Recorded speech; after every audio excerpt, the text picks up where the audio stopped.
Frequency Podcast Network. Stories that matter, podcasts that resonate. 2 weeks after an unarmed mother was shot dead inside her car by an ICE agent, Minneapolis remains ground zero for the Trump administration's aggressive immigration crackdown. With hundreds more troops reportedly on standby to deploy to Minnesota, tensions are rising in the Democratic state that's pushing back against a Republican president testing the boundaries of his power.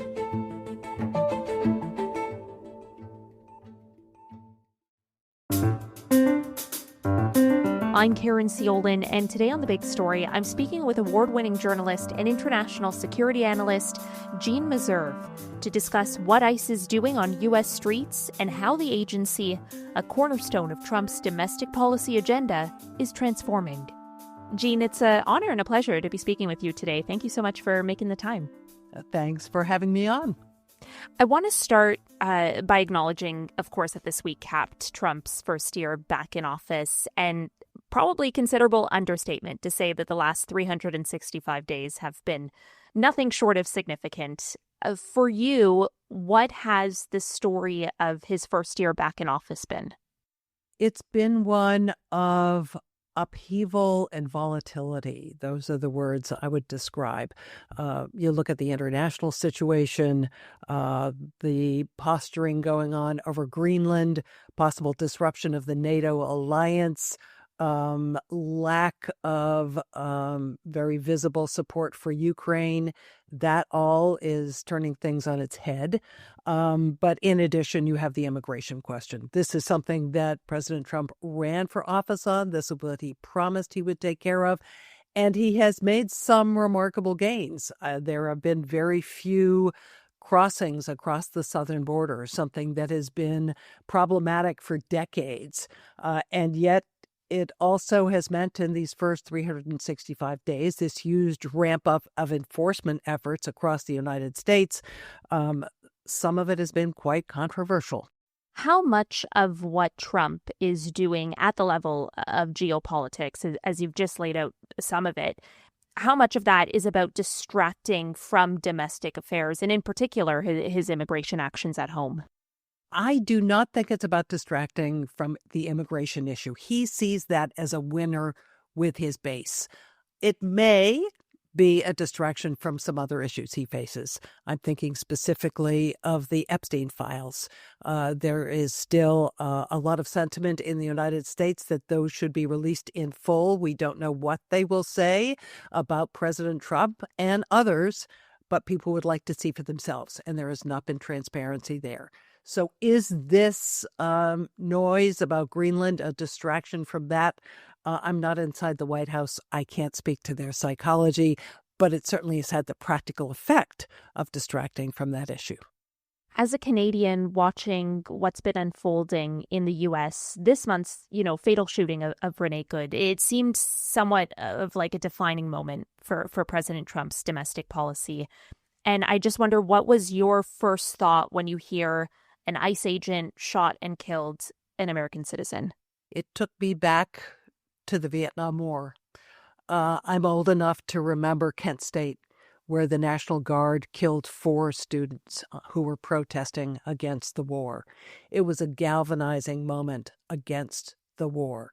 I remember being at Boston Garden when Crosby, Stills, Nash & Young premiered their song 4 Dead in Ohio just weeks after those shootings. And the emotion in that stadium as they performed that song was indescribable.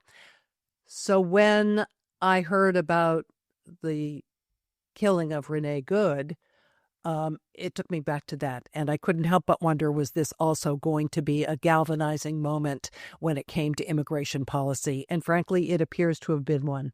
Yeah, I wanted to ask you about that because Good's killing has very much focused the minds of those in the Minnesota community who are determined to fight back against Trump's campaign. And I wonder whether the wider American public also kind of view this as a deepening crisis and are galvanized in the same way. I believe they do. There have been protests in any number of cities across the nation in response to what's been happening in Minnesota.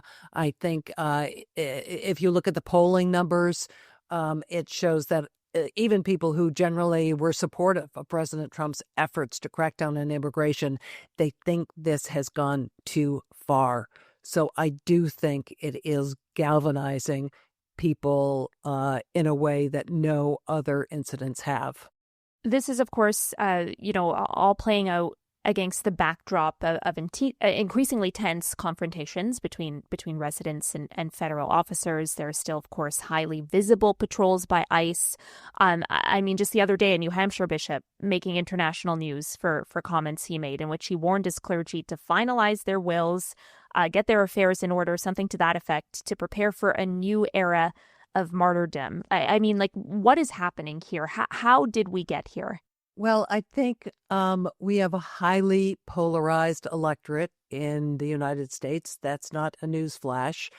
But I think that the rhetoric has been so hot on both sides. And now with the death of Renee Good, passions have become so inflamed that we do seem to be on the precipice. Listen, I'm in Washington, D.C. That has always been a stronghold of anti-Trump opinion. It's nothing new to hear that, but more and more I hear people's anxiety being expressed about where we are right now, particularly because the president has talked about the possibility of invoking the Insurrection Act and sending troops into Minnesota. And we have had National Guard troops here on the streets of Washington, D.C., and in several other cities across the United States. And it has been a shock to the system.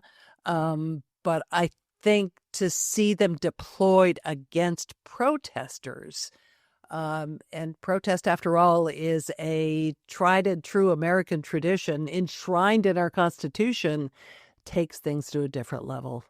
And we've seen federal agents suppressing protesters being met with pepper spray. And of course, as you just mentioned there, Trump musing about invoking the Insurrection Act to deploy the military. Is there a precedent you can think of this kind of level of unchecked power by the president? Does the ability still exist to restrain him in that way? I'm dredging through my memory bank to come up with something comparable. Of course, troops have been deployed in the past. The Insurrection Act has been invoked. I think the last time was 1992 when there were riots in Los Angeles. In my lifetime, in my time as a reporter in particular, I cannot think of anything where the domestic situation was this inflamed.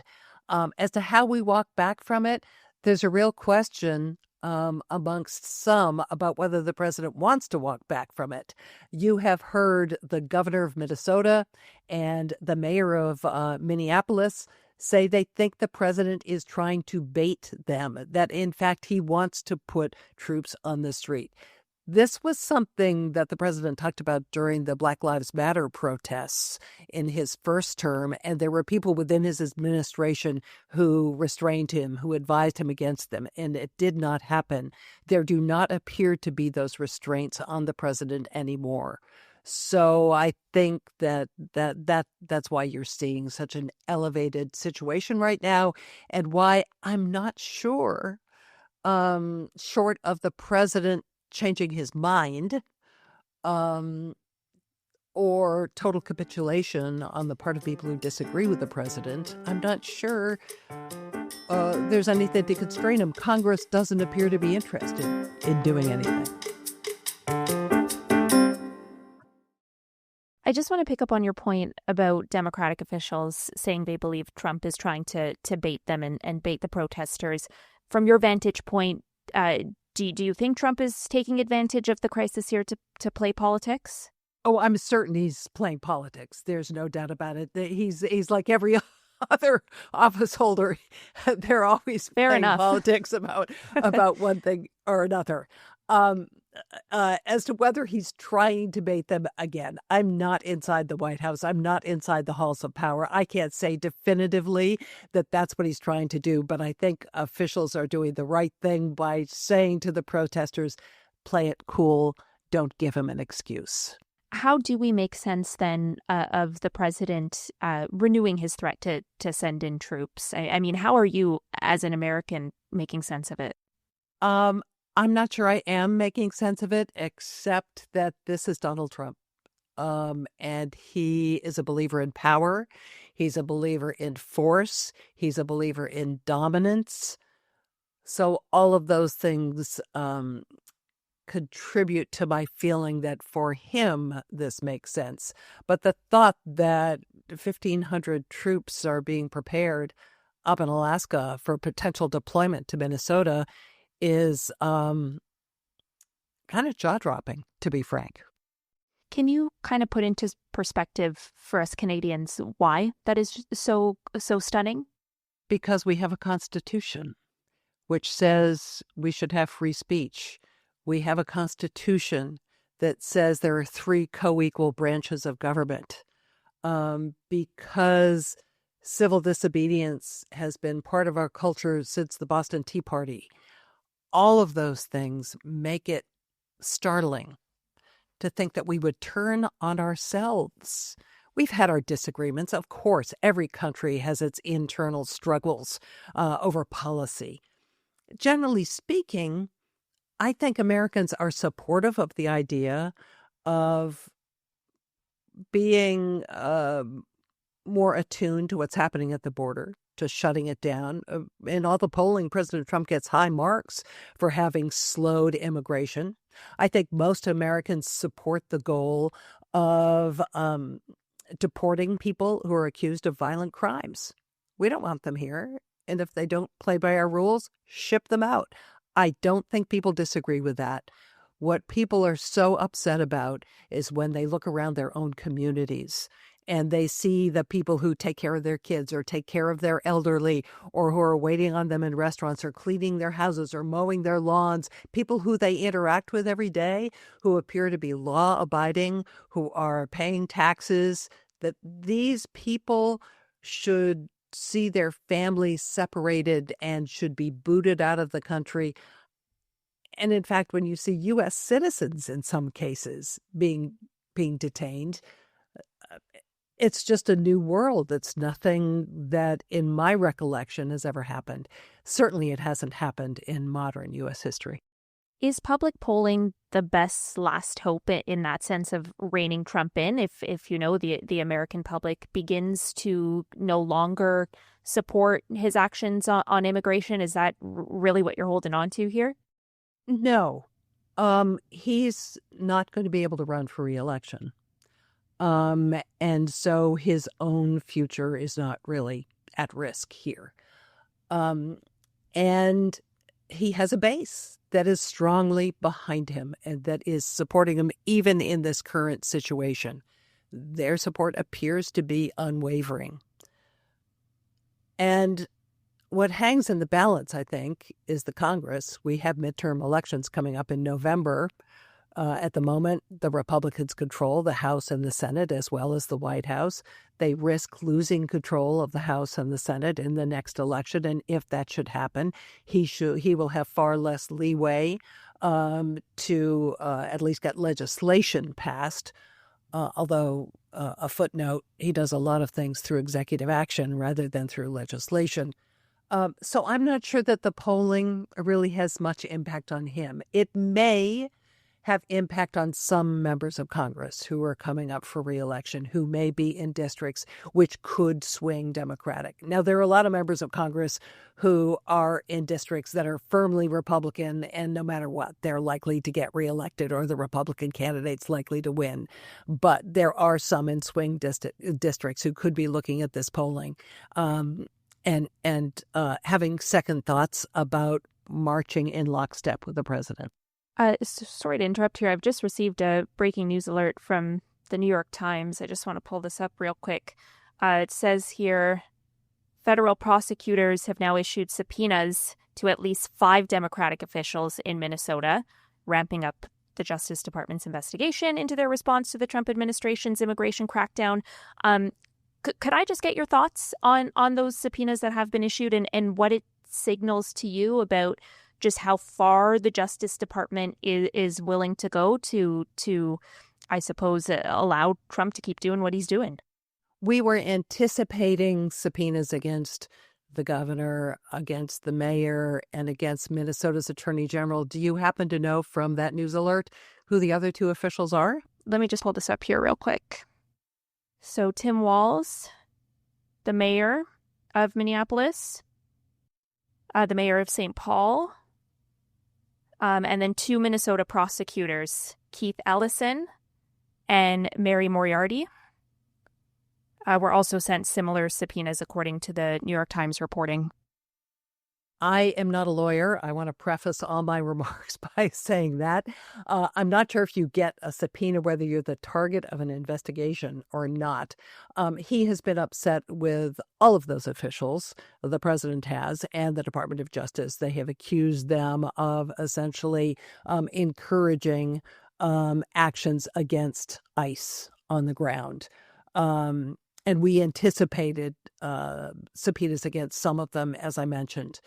The president does not like people who disagree with him. He wants people to be with him. These people have aligned themselves against the president. And he has a history of animosity towards Minnesota, might I add. This is a state that has voted Democratic, and the rest of the Midwest, frankly, tends to vote Republican. It's a Democratic stronghold. Tim Walz, the governor, was on the Harris ticket that ran against him in the last election.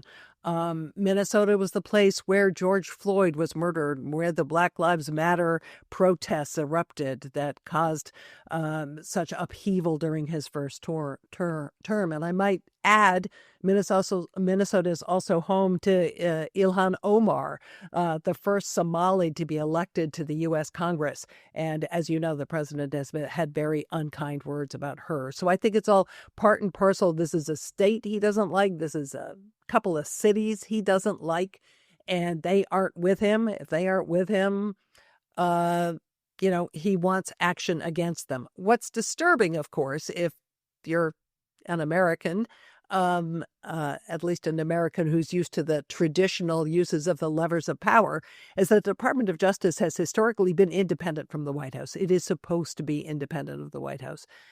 What's happening here, and in some other instances, people say, is weaponization of the Justice Department, using it to go after his political foes. And that is a whole different story about the conflict between Donald Trump and the traditions of American government. This situation in Minneapolis certainly feels emblematic of that. And I wonder what happens next. That is anyone's guess. My hope is that somehow the needle gets threaded here. ICE calms down, use less aggressive tactics, that the protesters stay cool and don't provoke ICE, and that perhaps there could be some sort of dialogue, perhaps cooperation between ICE and state and local law enforcement, something that has not been occurring, and that we see a de-escalation. That's my hope. Do I rate that as likely to happen? No. What would a de-escalation, what would need to happen to get to a de-escalation? Because it does feel pretty out of reach. It might take some different personalities coming into play, to be perfectly frank. The president is combative. His Justice Department is combative. Kristi Noem, who heads the Department of Homeland Security, is combative. On the other side, the governor has been combative. The mayor has been combative. You sort of need some kind of a referee. And who that would be, where they'd come from, I haven't the slightest idea. But the current set of personalities sets us up for continued confrontation. Jeanne, appreciate your insight and analysis today. Thank you so much. Thank you. And that was The Big Story. We'd love to hear your thoughts on this conversation. Send us an email at hello@thebigstorypodcast.ca. You can reach us on Instagram @frequencypods or on Blue Sky @thebigstory. If you know someone who might enjoy this episode, be sure to send it to them. You can listen to The Big Story every day on the Seeker app or wherever you get your podcasts. I'm Caryn Ceolin. Thanks so much for listening.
We have a constitution which says we should have free speech. We have a constitution that says there are 3 co-equal branches of government. All of those things make it startling to think that we would turn on ourselves. We've had our disagreements. Of course, every country has its internal struggles. Generally speaking, I think Americans are supportive of the idea of deporting people who are accused of violent crimes. What people are so upset about is when they look around their own communities and they see the people who take care of their kids or take care of their elderly, people who they interact with every day, who appear to be law-abiding, that these people should see their families separated and should be booted out of the country.